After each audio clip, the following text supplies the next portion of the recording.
ఎన్నో విధాలుగా మనం ఆరాధన చేయొచ్చండి.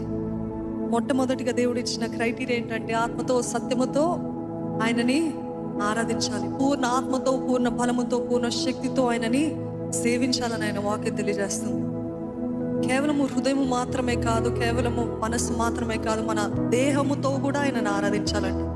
చేతులున్నవారు 2 చేతులు ఎత్తుతారా? కాలున్నవారు ఎత్తకండి, కాలున్నవారు ఎత్తకండి. కానీ దేవుని సన్నిధిలో గంతులు వేస్తూ స్తుతిస్తూ ఆరాధించాలని ఆయన వాక్యం తెలియజేస్తుంది. చూడండి, రకాల ఆరాధనలు. మొట్టమొదటిగా చేతులెత్తి ఆరాధించడం అంట. కీర్తనలు 63:4 నీ నామము అందు నా చేతులు ఎత్తెదను.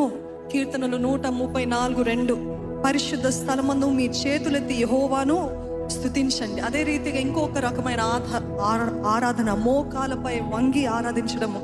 కీర్తన 95:6 రండి నమస్కరించుదము, మోకాలపై వంగుదము.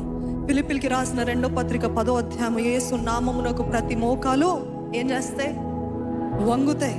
అదే రీతిగా చప్పట్లు కొట్టి స్తుతించడము. కీర్తన 47:1 సమస్త ప్రజలారా, సకల జనులారా చప్పట్లు కొట్టుడి. చప్పట్లు కొడతారా? చప్పట్లు కొడతారా? చప్పట్లు కొడతారా? దేవునికి బిక్కరిగా. అదే రీతిగా నాట్యముతో స్తుతించడము. కీర్తనలు 149:3 ఆయన నామమును నాట్యముతో స్తుతించుడి. 2 సమూయేలు 6:14 దావీదు ప్రభునందు శక్తివంతముగా నాట్యం ఆడను. అదే రీతిగా నిలబడి గౌరవించడము, అది కూడా ఆరాధనలో భాగమే. నెహెమ్యా 9:5 ప్రజలు నిలబడి యెహోవాను స్తుతించారు.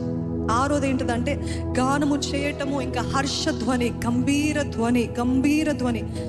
100వ కీర్తన 1వ యెహోవాకు హర్షధ్వని, గంభీర ధ్వని చేయుడి.